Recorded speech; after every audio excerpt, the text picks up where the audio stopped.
Welcome to this podcast. My name is Claire Miller, and today I'm turning tables on Teresa Lisum, and I'm going to ask her a little bit about her so we can find out if she's going to be the star of the show. So, Teresa, lovely to see you. Lovely to see you, Claire. Thank you so much for this opportunity. Oh, it's absolutely lovely. I had a lovely time when you interviewed me, so I thought I'd like to return the favour. I just thought we could start with you could tell me a little bit about what you are. What and who I am. Yes. I was a teacher in my previous career, my previous phase of my life. So I did that for many, many years. And then I transitioned into a network marketer. And that's where I kind of learned a little bit about business. And I had to learn to wrap my head around the idea that I was a leader and I was a business entrepreneur, that runs a business. And so I had a real big transitional phase once I let that teaching career go. And then this new phase of my life. Who was I going to become? Who am I going to be now that I have the opportunity to try something different? So that's been a journey, exploration journey, a journey that is taking me it's taking me some time to get some clarity and to see how it's going to play out for me. But I really feel that I've changed different identities over my lifetime, as we probably all have. I'm sure you have, and stepped Yes, into I have. something new. Yeah. So I was going to ask you, was there a pivotal moment at which you thought, yes, I need to do something different? And if so, what was it? Well, I don't know about a pivotal moment because there have been pivotal moments all along the way, all along the journey. Hmm. But one of the most pivotal moments was when I was with my mentor, my coaching mentor, because now I coach people, I coach women. Hmm. And we were in a group setting on Zoom like this. And what he did at that point in time, he would read somebody's strengths. So everybody in attendance had taken the Gallup Strengths Assessment. So we all knew our lineup of strengths. And Hmm. he would just pick somebody randomly and we would share our strengths and he would tell us about ourselves. Uh-huh. And for so many of us, it was so emotional because we would not believe who he was talking about. So I'm sitting there, he's reading me, telling me about myself. And I was like, who is he talking about? That's what I'm thinking in my head. Like, who is Uh-huh. this person? This person Yep. sounds amazing. But he Yep. was talking about me. Uh-huh. And I had never seen myself from that perspective. I've always Hmm. been one who's struggled with self-doubt and not good enough and not feeling worthy as, and like imposter, imposter syndrome, like all of Yeah. Yeah. those things were always very real to me. Even when I was teaching, there was some of that, not as prevalent, but Hmm. so to have him reflect back to me who I really am was just like very emotional, very impactful, very empowering. And so I eventually was trained by him so that I can offer that gift to other people, shine a light on their brilliance and allow them to feel those same feelings about themselves when I share with them what I'm seeing about them. So that was a definitely a defining moment for me. And I saw Okay. so many people become emotional there. Yeah, yes, it certainly it is. It's when someone says to you, like for example, I was out the other night and there was a chance for audience singing, and I love singing. Mm, And the at the end of the concert, because I thought, right, no one could ever hear me because you're in amongst a big crowd. The lady mhm. beside me, she actually said, "You've got a beautiful voice," and I Oh, went, right, thank you. I didn't think she'd heard, so I know that when you hear get your an impression of yourself from someone else, you kind of mm-hmm. go, right, okay. I So know. So, Because we so make after, up these stories in our heads, about ourselves. so after you got that kind of reflection of yourself, did that trigger an action in what you decided to do next? Yeah, as I said, he was started training people in his methodology, Yeah, his way, his perspective on strengths and how he customizes them to the clients that he worked with. And so yeah, I took that training mostly for myself so I could understand my own strengths or superpowers, as I like to call them. So yes, I could understand my own and learn to lean into them. But by the time I was done with that certification, that training program, I decided that I would again serve others and allow my what I've learned to be a gift to others. So that was the action I took as I leaned into that mm, training and learned for myself how to again, I love the phrase shine a light on somebody else's brilliance. yeah, absolutely super. Yes, it's always lovely to help other people and see them grow in front of you whenever Oh you've yeah. said or Yeah. done something with them. So you have a podcast called Evolving Woman. Can you tell me Mhm. how that came about? It was very, it wasn't like a big, let's do this. I had just, well, actually, it kind of did start with my knowledge about my own strengths. I learned that I'm a relationship builder, and I do my best work with other people in collaboration. That's what energizes me. I'm most creative when I'm working with somebody else instead of just myself. And Yes. so me and a friend were always having these really interesting conversations. And I just one day said, "Hey, why don't we hit the record button and, share this with others?" So it kind of started out very in just a minor way like that.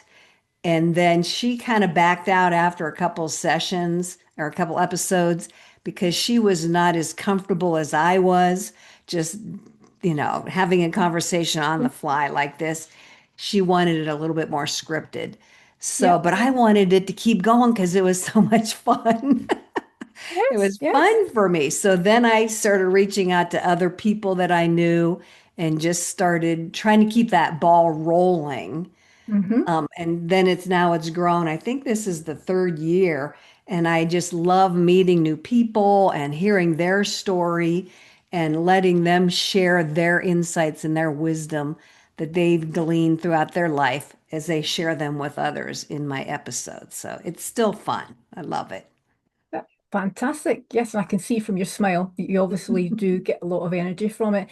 And I was Hmm. going to ask that putting stuff up on YouTube, there's quite a lot of technical aspects to it. So what did you have to learn to be able to put your podcasts where you do? A lot, a lot. I mean, I love to learn. That's one of my strengths is a learner, so I do appreciate and enjoy learning, but sometimes you have to learn specific things to get to an end goal. So Yeah. I just had to start. I always like to say I start with baby steps. I just do Yeah. little baby steps, learn what I need to know, and then take that next step until eventually I now have a process where I kind of Yes. know the steps. I've done it enough times. So it's just pretty automatic now. But it did take me a while to get there. That's for sure. Mhm. Yes. And was there any surprising events or happenings that came that took you that you just didn't expect to come along your way? in in any like in business or in my personal life or you Would self-realization, it doesn't just sort of like you don't get a ripple if you like across your business life. It tends to go across your whole life. And Mhm. sometimes Yeah. surprises crop up when you're least expecting them. So is there any memorable ones for you? Hmm. Oh man. Other than the one I already spoke about, there is one, and I don't know if this is exactly what you're looking for, but um, after I retired from my teaching career, I ended up being trained, I have a lot of trainings under my belt as a Yep. Hmm. laughter yoga facilitator. Uh-huh. And so I can lead other people in laughter sessions where we're laughing as a form of self-care and a form of mindfulness. And I Hmm. just remember when I had to like do that, like take the action and be in front of people and be silly and allow myself to be vulnerable. And that it was surprising that I could do it, that I could do it, I could do it fairly well. And it was just very easeful for me. So that surprised me. It surprised myself. Hmm. And then one more time, I learned how to drum. Okay, like African Oh, wow. djembes. Yeah, yeah. I've learned that. I'm not professional, but I really enjoy it and I have some rhythm. And so I took a training, another training on Yes. how to facilitate drumming, drum circles. And I just remember this one time we were at this training, we were sitting in a circle and we were invited to stand up and do, lead the group.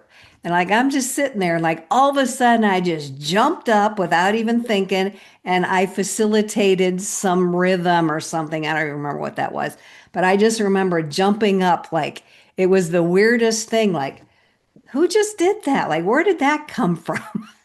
So Yep. sometimes I surprise myself like that when I just take an immediate action and figure it out, afterward. But that's not typical Do, for me. do you still lead drum circles now? I don't lead drums. Well, I do on a very, very minimal basis because I am in a new location. So I haven't created a big friendship circle yet, but I have found a few ladies that are willing to come every once in a while. And I still have all my drums. They're in my living room. I have a bunch of them. So So that's one thing a lot of people don't know about me. how many drums do you have then? Oh my gosh. 1, 2, 3, 4, 5, I believe. And I got rid of at least two of them when I moved cross country. So I had to get rid of a couple. And I'm so glad I saved them because I didn't know if I'd use them again in a Yep. group situation, but my grandkids like them. So I'm glad I kept them. Me and my grandkids have had a couple drumming circles on our own. I'm sure that's been a lot of fun. It's fun. Yeah, okay. So if we're looking to your future, is there anything that you think I'd like to go and do that? Yes, I'm almost afraid to say it out loud because then I need to commit to it. But I think I'd like to step into a speaking role at some point. Hmm. I definitely would like to do more of what we're doing now, more Yep. podcasts Yes. as me being the guest, and then eventually being the speaker on a stage, whether that's virtual or in person, and share, I don't know, just share um, my my passion for whatever. Yeah. So yeah, that's my next role. We'll see how that plays out. Fantastic. And what do you think you would speak on? Um, Probably I would start with the whole laughing component or the laughing idea because it's easy for me and I really totally believe in the power of laughing and the Yes. power of being positive and the power of Yep. taking care of ourselves and being mindful. As I Yep. mentioned before, it's a very mindful activity. You're in the moment, you're not thinking about anything else. So I think I would start there and then maybe expand outward into your superpowers and how you can align with those and use those in all areas of your life.